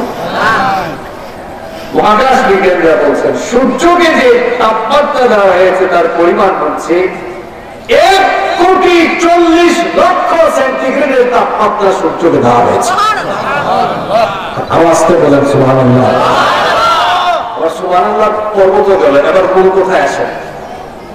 1,40,00,000 সেন্টিগ্রেডের তাপমাত্রার সূর্যের আলো যদি সরাসরি দুনিয়াতে চলে আসতো, আপনার মতো মানুষ 1 সেকেন্ড দূরের কথা 1 ন্যানো সেকেন্ডও বাঁচতে পারতেন না। সূর্যের আলো পৃথিবীতে আসতে সময় লাগে 8 মিনিট 10 সেকেন্ড। আমি তো জানি 8 মিনিট 10 সেকেন্ড। এটা মহাকাশ বিজ্ঞানীদের দেওয়া কথা। সূর্যের আলো পৃথিবীতে আসতে কত সময় লাগে? 8 মিনিট। এটা সরাসরি আসতে পারে না। মহাশূন্যে আল্লাহ তাআলা বায়ুমণ্ডলীয় কিছু স্তর সৃষ্টি করেছেন, ফিল্টার বুঝেন তো আপনার? ফিল্টার তৈরি করেছেন। বিজ্ঞানীরা এগুলোর নাম দিয়েছেন ট্রাপোস্ফিয়ার। যারা সায়েন্সে পড়াশোনা করেছেন এগুলোর নাম শুনছেন, স্ট্রাটোস্ফিয়ার, ট্রাপোস্ফিয়ার, আয়োনোস্ফিয়ার, এরপরে কি ম্যাগনেটোস্ফিয়ার, এক্সোস্ফিয়ার। এরকম বায়ুমণ্ডলীয় অনেক স্তর আল্লাহ তাআলা মহাশূন্যে সৃষ্টি করেছেন। এই মহাশূন্যে থাকা স্তরগুলো সূর্যের আলো সরাসরি পৃথিবীতে আসতে দেয়। অনেকগুলো ফিল্টার আছে। আল্লাহ তাআলা সূর্যের আলোটাকে মহাশূন্যে ফিল্টারিং করে ছেঁকে ছেঁকে পিউরিফাই করে করে যতটুকু আমাদের দরকার ততটুকু আল্লাহ পৃথিবীতে পাঠাচ্ছে। সুবহানাল্লাহ। সামনে শুরু হচ্ছে, এখনই যে গরম শুরু হয়েছে। মানুষ এই গরম থেকে বাঁচার জন্য গিয়ে এসি রুমের ভেতরে। আমার বাবারা, আমার ভাইয়েরা, আমি কিয়ামত দিবসের কথা বলছি। 9,30,00,000 মাইল দূর থেকে সূর্য তাপতে এই অবস্থা, চাঁদ বাসে না ছাতা ধরে সূর্যের আলো যেন। ওই সূর্য কিয়ামতের দিন 9,30,00,000 মাইল দূরের সূর্য কিয়ামতের দিন মানুষের মাথার 1 কিংবা 2 মাইল উপরে নেমে আসবে। অবস্থা সেদিন এমন হবে, জমিনটা সেদিন তামার জমিনে পরিণত হয়ে যাবে। যারা গুনাহগার পাপিষ্ঠ হাসরের ময়দানে তাদের অবস্থা এমন হবে, সূর্যের প্রচন্ড তাপে তাদের মাথার চাঁদি ফেটে যাবে, মগজগুলো টক করে ফুটতে থাকবে। আর সেই কঠিন অবস্থার কথা কি করে আপনাদেরকে বুঝায়? মহিলারা চুলায় যখন ভাত রান্না করে, পানি গরম হয়ে যাওয়ার পর চালগুলো যেমন করে ফুটতে থাকে, মাথার 1 কিংবা 2 মাইল উপরে যখন সূর্য নেমে আসবে, গুনাহগার পাপিষ্ঠদের মাথার চামড়িটা ফেটে গিয়ে মগজগুলো উঠতে থাকবে, ফুটতে থাকবে, মগজগুলো গলে গলে বেয়ে বেয়ে পড়তে থাকবে। মানুষেরা এত বেশি পিপাসার্থ হয়ে যাবে, পিপাসার যন্ত্রণায় কাতর হয়ে মানুষের জিহ্বাটা বের হয়ে কুকুরের মতো নাভিস্থল পর্যন্ত ঝুলতে থাকবে। আল্লাহু আকবার। হাসরের সেই কঠিন দিনে নদী নালা থাকবে, কথা বলবেন না। আপনারা কিন্তু কথা বলা অফ করলে আমি কথা বলা অফ করে দিই। নদী নালা থাকবে, টিউবওয়েল থাকবে, ফিল্টার থাকবে, পানি পাবে। সেই দিন আমার নবীকে আল্লাহ কাউসার দান করবে। কি দান করবেন? কাউসারের পানির ফজিলত কি একটু আগে আদেশটা বললাম না? এই পানি একবার যারা পান করবে 50,000 বছরের 30টা নিবারণ হয়ে যাবে। সুবহানাল্লাহ বলেন। আমার নবী সাহাবীদেরকে বললেন, আমার সাহাবীরা শোনো শোনো, কিয়ামতের দিন আকাশের মধ্যে যতগুলো তারকা রয়েছে এর চাইতে বেশি হাউজে কাউসারের পেয়ারা আল্লাহ তাআলা আমাকে দান করবেন। আমি সেই কাউসারের পেয়ারা দিয়ে আমার উম্মতের লোকদেরকে কাউসারের পানি মিলাতে থাকবো। কিন্তু কিছু মানুষদেরকে কাউসারের পানি দিতে গেলে ফেরেশতারা এসে নিষেধ করবেন, আল্লাহর নবী এদেরকে আপনি পানি দিয়েন না। আল্লাহর নবী বলবেন, কেন দিব না বলো? ফেরেশতারা যখন বলবে, এরা হচ্ছে আপনার উম্মতের সেই সব নিকৃষ্ট লোক যারা আপনার উপরে ইসলামের ভেতরে নিত্য নতুন বহু জিনিস তারা ঢুকিয়ে দিয়েছে, ইসলাম থেকে বহু বিষয় তারা বাদ দিয়েছে, নতুন নতুন অনেক জিনিস তারা ঢুকিয়েছে যাকে বলা হয় বেদাত। অনেকে আবার বেদাতের সংজ্ঞা ভালো করে বুঝে না, অনেকে মানুষকে ভুল বোঝায়। ওই নতুন জিনিস আবিষ্কার করার নাম বেদাত, নতুন জিনিস আবিষ্কার করার নাম বেদাত নয়। নতুন কোন ইবাদত বানানোর নাম হচ্ছে দ্বীনের ভেতরে নতুন কোন জিনিস সৃষ্টি করার নাম হলো আল্লাহর নবী যেটা করেন নাই, সাহাবীদের থেকে যেটা সাহাবেত নয়, এমন কোন জিনিস নতুন করে বানানো যাবে বানালে কি হবে? পরিণতি বুঝে না। ফেরেশতারা বলবে, এদেরকে পানি দিয়েন না, এরা আপনার করে ইসলামের ভিতরে বিভিন্ন নিত্য নতুন জিনিস আবিষ্কার করেছে। আল্লাহ নবী তখন বলবেন, সুহকান সুহকান লিমান গায়্যারা মিন বাদি, যারা ইসলামের ভেতরে বিভিন্ন জিনিস ঢুকিয়ে দিয়েছে আমার সামনে থেকে দূর হয়ে যাও, আজকে তোমাদের জন্য কাউসারের পানি আর নসিব হবে না। নাউযুবিল্লাহ। কিছু কিছু মানুষেরা আপনাদেরকে ধোঁকা দিতে পারে, আপনাদের ঈমান আকীদাকে নষ্ট করার জন্য। তারা বলবে যে কিছু কিছু মৌলবীরা যে বলে সবকিছু বেদাত, সবকিছু বেদাত, মাইকও তো বেদাত। আল্লাহর নবীর সময়ে মাইক ছিল না। আরে গাধা, বেদাতের সংজ্ঞা বোঝা লাগবে। মাইক তখন ছিল না, এখন হয়েছে। আচ্ছা বলুন তো, মাইক দিয়ে আযান দেওয়া ইবাদত, সওয়াব বেশি, এটা কেউ মনে করে? কথা বলে মাইক দিয়ে নামাজ পড়া ইবাদত, এটা কেউ মনে করে? বরং এই মাইককে আমরা এখন ইবাদতের মাধ্যম হিসাবে মাইক দিয়ে আযান দিলে একটু বেশি দূর, এজন্য সওয়াব পাওয়া যাবে এমনটা আমরা মনে করি। সুতরাং ইবাদতের মাধ্যম হিসাবে কোন বিষয়কে ব্যবহার করলে সেটা নাজায়েজ হয় না, বরং কোন বিষয়কে ইবাদত বানিয়ে ফেললে সেটা বেদাত হয়ে যায়। কথা ক্লিয়ার? বুঝতে পেরেছেন? তাহলে কিয়ামতের দিন আমার নবীকে কাউসার যিনি দান করবেন তিনি কে? আল্লাহ।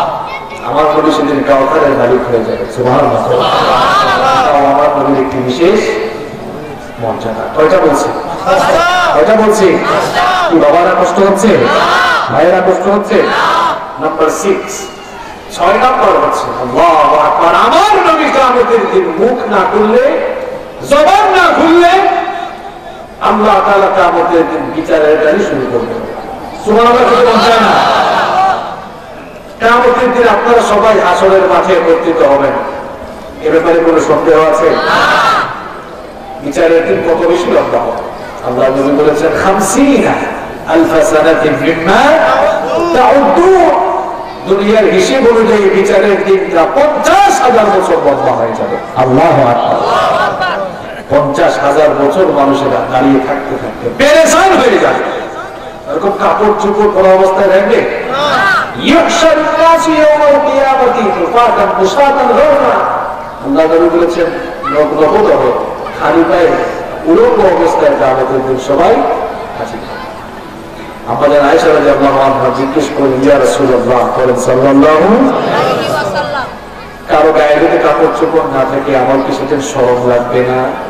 আল্লাহ নবী বলেন, আয়েশা গো, মানুষ কিয়ামতের দিন নিজেকে বাঁচানোর ধান্দায় এত পেরেশান থাকবে, উপরের দিকে যে তাকাবে নিচের দিকে তাকানোর কথা চিন্তাও করতে পারবে না। সুবহানাল্লাহ। আল্লাহু আকবার।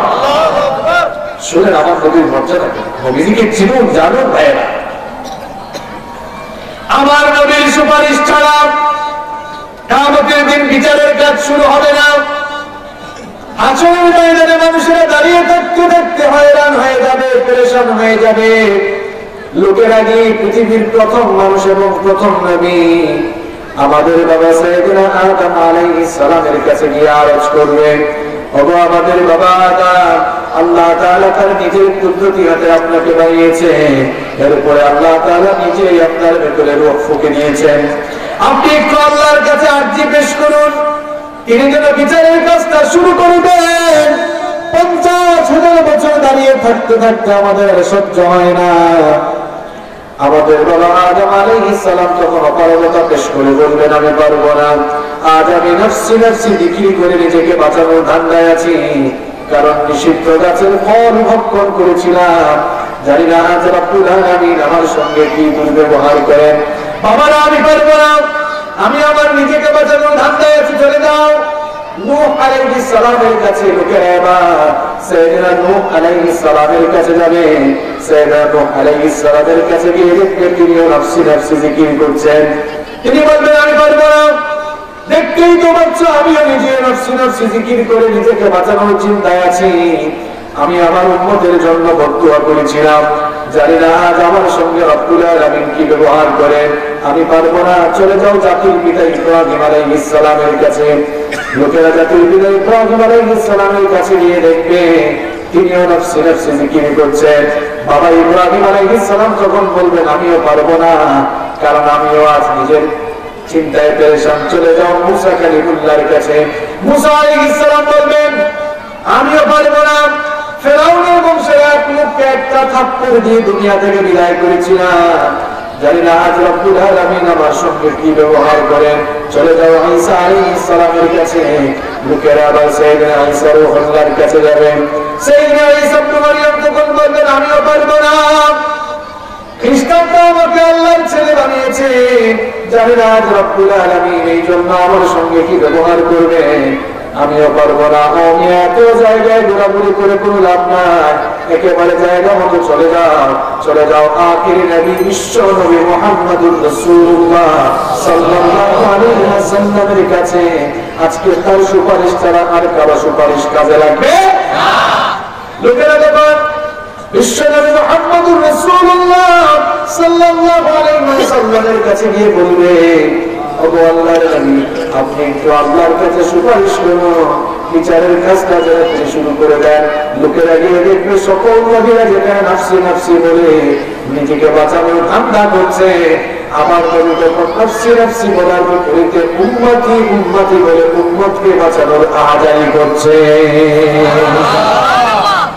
লোকেরা বলবে, ওগো আল্লাহর নবী, আল্লাহর কাছে একটু দোয়া করেন, আল্লাহ তাআলা যেন বিচারের কাজটা শুরু করে দেন একটু সুপারিশ করে।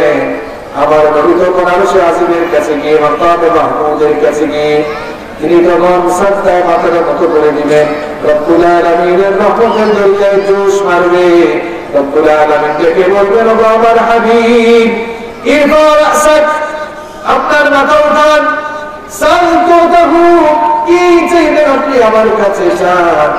আজ আমি আপনাকে এমন এক সুপ্রিম পাওয়ার দিলাম, যার জন্য মন চায় তার জন্য সুপারিশ করে সাফায়াত করে তাকে নিয়ে জান্নাতে ঢুকে যায়। আমার নবীর সুপারিশ ছাড়া কিয়ামতের দিন বিচার কাজ শুরু হবে। তাহলে আমার নবীর মর্যাদা অন্যান্য নবীদের চেয়ে কম না বেশি? তাহলে আমাদের নবীর 6 নম্বর স্পেশালিটি আমরা জানলাম, কিয়ামতের দিন আমার নবীর সুপারিশের ভিত্তিতে বিচার কাজ যিনি শুরু করবেন তিনি কে? আল্লাহ। কষ্ট হচ্ছে না তো? নাম্বার 7, 7 নম্বর হচ্ছে আমার নবী হচ্ছেন সেই ব্যক্তি যাকে দিয়ে আল্লাহ তাআলা তার জান্নাতের দরজা খুলিয়ে জান্নাতকে উদ্বোধন করাবেন। আল্লাহ, কি মর্যাদা সম্পন্ন নবী আমার নবী বলছেন, আমার নবী বলছেন আমি হচ্ছি সেই ব্যক্তি আমার মাধ্যমে জান্নাতের দরজাটা খোলা হবে। মুসলিম শরীফের হাদিস, আতি বাবাল জান্নাতি ইয়াউমাল কিয়ামাহ, আল্লাহর নবী বলছেন কিয়ামতের দিন আমি যখন জান্নাতের দরজার কাছে আসব, জান্নাতের দরজার কাছে এসে অর্ডার করব, ফাস্তাফতিহ, জান্নাতের দরজাটা খুলে দাও। ইয়াকুলুল খাসি, জান্নাতের দ্বাররক্ষী দারওয়ান ফেরেশতা বলবে, মান আনতা, হু আর ইউ, আপনি কে, কেন দরজা খুলবো? আল্লাহর নবী তখন তার নিজের পরিচয় দিলেন, আনা মুহাম্মদ সাল্লাল্লাহু আলাইহি ওয়াসাল্লাম, নিজের পরিচয় আল্লাহর নবী দিলেন। ফেরেশতা যখন পরিচয় শুনে কি বলবে, বিকা উমিরতু লা আফতাহু লি আহাদিন ক্বাবলা, বলবে আপনার জন্য তো দাঁড়িয়ে আছে, আল্লাহ তো আমাকে আদেশ করেছেন আপনি আসার আগ পর্যন্ত যেন জান্নাতের দরজাটা না খুলি। আজ আপনার মাধ্যমে আল্লাহ জান্নাত খুলে জান্নাতকে উদ্বোধন করাবে। সুবহানাল্লাহ। নবী যদি জান্নাতে যায়, আপনাদের তো মন খারাপ হতে পারে যে নবী আগে ভাগে জান্নাতে চলে গেলেন, আমাদের কি হবে? আমার ভাইরা, নবীর মর্যাদা যদি এত বেশি হয়, উম্মত হিসাবে, ওই নবীর উম্মত হিসাবে আমাদের মর্যাদা কম না বেশি? বেশি মানে এত বেশি। আল্লাহ নবী বলেছেন আমার উম্মত পৃথিবীতে এসেছে সবার আগে না পরে, আমরা এসেছি পৃথিবীতে সবার, কিন্তু মর্যাদা সবার আগে। আল্লাহ নবী বলেছেন কিয়ামতের দিন আমার উম্মতের লোকেরা জান্নাতে যাওয়ার আগ পর্যন্ত অন্য কোন নবীর উম্মত জান্নাতে ঢুকতে পারবে না। নবীও যেমন দামি, উম্মত হিসাবে আমরাও সুবহানাল্লাহ পড়ি। তাহলে আমরা 7 নম্বর জেনে নিলাম, আমার নবীর মাধ্যমে কিয়ামতের দিন জান্নাতকে উদ্বোধন করাবেন কে? নাম্বার 8, 8 নম্বর হচ্ছে আমার নবীর চরিত্রের সার্টিফিকেট আল্লাহ তাআলা নিজেই দান করেছেন। সুবহানাল্লাহ। শুধু যে নিজে দিয়েছেন তা নয়, আল্লাহ, এটি হচ্ছে আল্লাহ তাআলার জাত, সত্তাগত নাম, জাতি নাম। আল্লাহ ছাড়াও আল্লাহ তাআলার আরো সিফাতি অনেক নাম আছে না? এর মধ্যে একটি নাম হচ্ছে আজিম। এটি কার নাম? আল্লাহ। আরো জোরে বলেন, কার নাম? আল্লাহু আকবার। আমার নবী চারিত্রিক সনদ, চারিত্রিক প্রশংসা করতে গিয়ে আল্লাহ তাআলা তার নিজের একটি নামকে ডেডিকেট করে দিয়েছেন। সুবহানাল্লাহ। আল্লাহ তাআলা বলেন, ওয়া ইন্নাকা লাআলা খুলুকিন আযীম। আজিম, আজিম এটা কার নাম? আল্লাহ। আল্লাহ। আল্লাহ তাআলা এই কুরআনের বেলায় আজিম শব্দ দিয়েছেন, ওয়ালাকাদ আতাইনাকা সাবআন মিনাল মাথানি ওয়াল কুরআনাল আযীম। নবীর চরিত্র বর্ণনায় বললেন, ওয়া ইন্নাকা লাআলা খুলুকিন আযীম। আযীম মানে হচ্ছে নবীজির চরিত্রটা, নবীজির চারিত্রিক সৌন্দর্য নিয়ে কেউ যদি গবেষণা করে, চিন্তা ভাবনা করে, এর গভীরতা নিরূপণ করা কারো দ্বারা কিয়ামত পর্যন্ত সম্ভব হবে না। কেমন এক চরিত্র! আমাদের দেশের চরিত্রের সার্টিফিকেট অনেকে দেয় না, দেখি না? চেয়ারম্যান সাহেব দেয়, এমপি সাহেব, এমপি সাহেব দেয়। মাঝে মাঝে দেখা যায় চরিত্রের সার্টিফিকেট যারা দেয় তাদের নিজের চরিত্রও ঠিক নাই। আমার নবীর চরিত্রের সার্টিফিকেট দুনিয়ার কোন মানুষ দেয় নাই, যিনি দিয়েছেন তিনি কে? সুবহানাল্লাহ। চরিত্র আমার নবী, যেই আমার নবীকে নিয়ে পড়াশোনা করেছে সেই আমার নবীর প্রশংসা করতে বাধ্য। আমার নবীর গুণগান শুধু আল্লাহ তাআলা তার ফেরেশতাগুলো, আমরা যারা মুসলমান আমরাই করি, বরং তার প্রশংসা দুনিয়ার বহু মুসলিমরাও করে কি করে না? নবীজির জীবনে, পুরা জীবনে, অন্তত জীবনে একবার হইলেও করছেন। কে কে হাত পর্যন্ত? সত্য কথা বলি, দেখি কে কে করছে। আরে এই হচ্ছে অবস্থা। নবীজির জীবনে আমরা এখন পুরোপুরি শেষ করতে পারলাম না। তো নবীজির ব্যাপারে আপনি কি জানবেন? দেখেন পৃথিবীর বহু অমুসলিম পণ্ডিতরা নবীজির জীবনী করে কি করেছে। হিন্দু, বৌদ্ধ, খ্রিস্টান, বহু ধর্মের কোন ছাতা মাথা মার্কা লোক না, ধর্মীয় পণ্ডিতরা পর্যন্ত প্রশংসা করেছে। আপনি গুগলে সার্চ করবেন নবীজির ব্যাপারে যত কমেন্ট আছে, কমেন্ট অফ প্রফেট মুহাম্মদ সাল্লাল্লাহু আলাইহি ওয়াসাল্লাম, কমেন্ট অ্যাবাউট প্রফেট মুহাম্মদ সাল্লাল্লাহু আলাইহি ওয়াসাল্লাম, সব চলে আসে। হিন্দু, বৌদ্ধ, খ্রিস্টান সবাই। হিন্দুদের মধ্যে থেকে দেখেন কোন ছাতা মাথা মার্কা হিন্দু না। মহাত্মা গান্ধীর নাম শুনেছেন আপনারা? শুনছেন তো আপনারা? ব্রিটিশ বিরোধী আন্দোলনে অন্যতম নেতা ছিলেন এই মহাত্মা গান্ধী। মহাত্মা গান্ধী তিনি বলছেন, আমি বহু মানুষের জীবনী পড়েছি, হঠাৎ করে আমার ইচ্ছে হলো মুসলমানদের নবী মুহাম্মদ সাল্লাল্লাহু আলাইহি ওয়াসাল্লামের জীবনী পড়ে। আমি পড়লাম, পড়ার পরে আমার একটা ভুল ভাঙল। আমি এতদিন মনে করতাম ইসলাম মনে হয় পৃথিবীতে তরবারের মাধ্যমে এসেছে, কিন্তু মুহাম্মদের জীবনী পড়ে দেখলাম তিনি বলতে বাধ্য হয়েছে ইসলাম didn't come through the soul in this world। পৃথিবীতে ইসলাম আসলে তরবারের মাধ্যমে আসে নাই। আমি মুহাম্মদের জীবনী পড়তে গিয়ে দেখেছি ইসলাম এসেছে মুহাম্মদের চারিত্রিক সুভাষ দিয়ে। সুবহানাল্লাহ। আপনারা তো খালি সুবহানাল্লাহ বলনেওয়ালা পার্টি, জীবনী পড়ার পার্টি না। এই মহাত্মা গান্ধী আরো কি বলছে শুনুন। আমার নবীর জীবনে শেষ করে বলল, I have studied lot of biographies in my life, but the biography of Prophet Muhammad was an unique, unparalleled and fantastic biography which I have ever read। সে বলল, আমি আমার জীবনে বহু মানুষের জীবনে পড়েছি, কিন্তু মুহাম্মদ সাল্লাল্লাহু আলাইহি ওয়াসাল্লামের জীবনী পড়ে আমি দেখলাম তিনি হচ্ছেন এমন এক ব্যক্তি, তিনি হচ্ছেন ইউনিক, আনপ্যারালাল, অতুলনীয়, অনন্য এক ব্যক্তিত্ব, যার সাথে পৃথিবীর কোন মানুষের তুলনা করাই চলে না। আমার ভাইরা কেমন নবী দেখেন। আজ কিছু কিছু লোক নবীজিকে নিয়ে আজে বাজে লেখা, ব্লগে করে আজে বাজে মন্তব্য অনেকে করে। নবী জীবনটা তুমি ভালো করে পড়ছো। দালাই লামা বৌদ্ধদের একজন শীর্ষ ধর্মীয় গুরু, এই দালাই লামা নবীজির জীবনী পড়ে সে কি বলল দেখেন। সে বলল, prophet Muhammad is the best example for the entire humanity। সে বলল, নবী মুহাম্মদ হচ্ছেন গোটা পৃথিবীর সমস্ত মানুষের জন্য, মানবতার জন্য এক অনুকরণীয় দৃষ্টান্ত। সুবহানাল্লাহ। সে বলল, we should follow the path which shown by the Prophet Muhammad to get global peace। আমরা যদি শান্তি পেতে চাই, শান্তির স্লোগান দিয়ে শুধু লাভ হবে না। শান্তি পেতে চাইলে সবার উচিত মুহাম্মদের দেখানো পথে চলা। হিন্দু গেল, বৌদ্ধ গেল, এই খ্রিস্টান গুলো কি করছে দেখেন।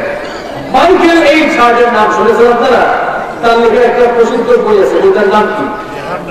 The 100। বিশ্বের 100 শ্রেষ্ঠ মানুষের জীবনে তার বইয়ের ভেতরে সে লিখেছে।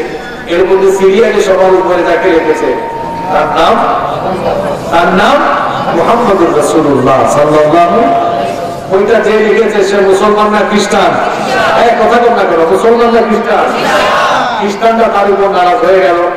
খ্রিস্টানরা বললো যে মাইকেল এইচ হার্ট এটা কোনো কাজের কাজ করলো, একজন খ্রিস্টান হয়ে যিশু খ্রিস্টের নামটা উপরে লিখলো না, মুসলমানদের নবী মুহাম্মদের জীবনে সে মুহাম্মদের নামটা উপরে লিখে ফেললো। তাকে নিয়ে যখন চতুর্দিকে সমালোচনা শুরু হলো, তিনি সমালোচনার জবাব দিতে গিয়ে ছোট্ট একটি কথা বললেন। তিনি বললেন, He was the only man in history.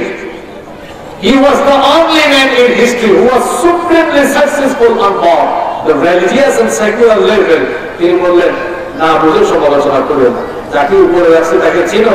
তিনি হচ্ছেন পৃথিবীর একমাত্র ব্যক্তি যিনি ধর্মীয় আর জাগতিক উভয় ক্ষেত্রে সফলতার এক সর্বোচ্চ দৃষ্টান্ত রেখেছেন। সুবহানাল্লাহ।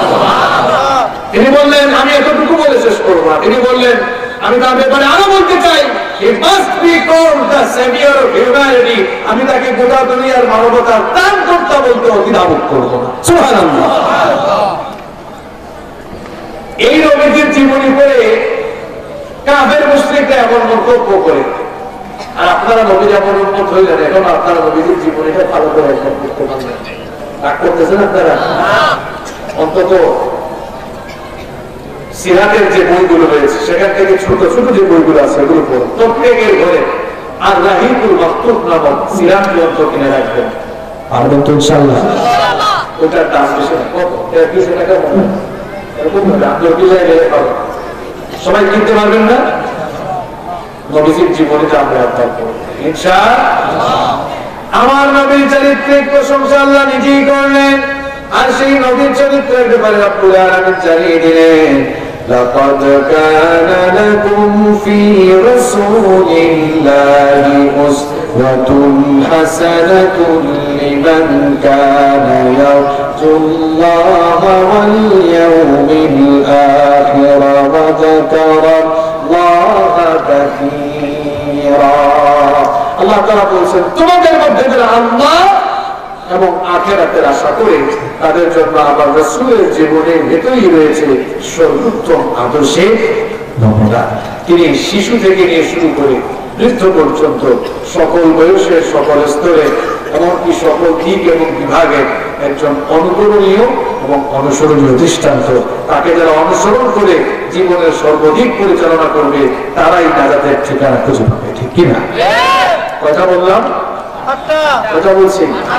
নাম্বার 9 নাম্বার হচ্ছে পৃথিবীর কোন নবী রাসূলদের কিসমতে যা হয় নাই আমার নবীর কিসমতে তা হয়েছে। আপনি কয়টা দেশ সফর করেছেন? 10টা, 20টা, 50টা, 60টা বলবেন, কিন্তু আপনি কি সিদ্ধান্তের মধ্যে আঘাত করে আল্লাহর সামনে যেতে পেরেছেন? পৃথিবীর কি কোন নবী রাসূল যেতে পেরেছে? কিন্তু আমার নবীকে পৃথিবীর কয়েকটা দেশ না, আল্লাহ বলছেন আমি আমার নবীকে 7 আসমান পাড়ি দেওয়া সিদ্ধাতুল মুনতাহা ভেদ করে একেবারে আমি আমার সান্নিধ্য পর্যন্ত আমার হাবিবকে নিয়ে এসেছি। আল্লাহু আকবার। এই মর্যাদা অন্য কোন নবীকে দেওয়া হয়েছে? কথা কথা করে অন্য কোন নবীকে দেওয়া হয়েছে? নাম্বার 10 নম্বর হচ্ছে আমার নবী এমন এক নবী, তাকে ভালোবাসা এটি ঈমানের একটি অন্যতম পার্ট, ঈমানের একটি অন্যতম। আল্লাহ নবী বলেছেন, লা ইউমিনু আহাদুকুম হাত্তা আকুনা আহাব্বা ইলাইহি মিন ওয়ালিদিহি ওয়া ওয়ালাদিহি ওয়ান নাসি। তোমাদের মধ্যে কেউ ততক্ষণ পর্যন্ত ঈমানদার হতে পারবে না যতক্ষণ না আমি তার কাছে তার পিতামাতা, সন্তান সন্ততি এমনকি দুনিয়ার সমস্ত কিছুর চাইতে সর্বাধিক প্রিয় না। নবীজিকে সবচেয়ে জিনিস ভালোবাসতে হবে। ভালোবাসাটা কেমন হবে? রবিউল মাস আসতে বলে শুধু মাহফিল করে এরপরে নবীজি মনোগ্রাম দিয়ে জিলাপি বিরিয়ানি খেয়ে এতটুকু সীমাবদ্ধ? আমি আপনাকে ভালোবাসি, এই ভালোবাসাটা মুখ দিয়ে শুধু বললে হবে না, কাজে দেখায় নিতে হবে। আমি আপনাকে ভালোবাসতে আমি আপনার কোনো ক্ষতি করবো, আমি আপনার কল্যাণ চাইবো। নবীজিকে ভালোবাসলে কি করতে হবে? তাই শুধু মানতে হবে তা না, নবীর আদর্শ বাস্তবায়ন করতে প্রকৃত আশিকে রাসূল তারা, প্রকৃত আশিকে রাসূল তারা নবীজি যে উদ্দেশ্যে পৃথিবীতে এসেছেন, কোন উদ্দেশ্যে এসেছেন? আল্লাহর জমিনে আল্লাহর বিধান বাস্তবায়নের জন্য। ঠিক কি না? সেই আদর্শকে বাস্তবায়নের জন্য এই আদর্শের পথে কথা বলতে বলতে, লড়াই করতে করতে, এই পথে চলতে চলতে নিজেকে বিলীন করে দিয়ে, রক্ত ঝরাতে ঝরাতে নিজেকে এই পথে বিলীন করে দিতে দিতে এমনকি শেষ পর্যন্ত তারা এই পথে নিজের মরণটাকেও হাসি মুখে বরণ করে নেয়। এরাই হচ্ছে সত্যিকারের আশিক রাসূল। বাদবাকি আশিক রাসূল এগুলোর নাম নাই, সাইনবোর্ড লাগানো। প্রকৃত আচার্যের রাসূল প্রকৃত সুন্নি যদি আপনি হতে চান, তাহলে আল্লাহ তুমি যে উদ্দেশ্য নিয়ে জমিনে এসেছেন ওই উদ্দেশ্য বাস্তবায়নে আপনাকে নিবেদিত করে দেওয়া লাগবে। জিলাপি আর বিরিয়ানি খাইয়া আর দশটা জুলুসে গিয়ে নবী প্রেম দেখাচ্ছেন। নবীর বিরুদ্ধে যখন ইমানুয়েল ম্যাক্রো কথা বললো, জিলাপি ওয়ালাদেরকে দেখছেন আপনারা? নবীর প্রতি ভালোবাসা হইল? নবীর প্রতি ভালোবাসার বহিঃপ্রকাশ ঘটাবেন কেমনে? আমার নবীকে আল্লাহ তাআলা যে উদ্দেশ্যে পৃথিবীতে পাঠিয়েছেন সেই উদ্দেশ্য অর্থাৎ আল্লাহর জমিনে আল্লাহর কোরআনের রাজ কায়েম করার জন্য নিজেকে বিলিয়ে দেওয়ার নাম হচ্ছে আসল নবী প্রেম। এই নবী প্রেমের বহিঃপ্রকাশ ঘটাতে গিয়ে যদি নিজের শরীর থেকে রক্ত দিতে হয়, জেল জুলুম জরিমানা এগুলোকে যদি বরণ করে নিতে হয়, এমনকি যদি শাহাদাতের মৃত্যুকে আলিঙ্গন করে নিতে হয়, কারা কারা রাজি হাত তুলে আল্লাহকে দেখা।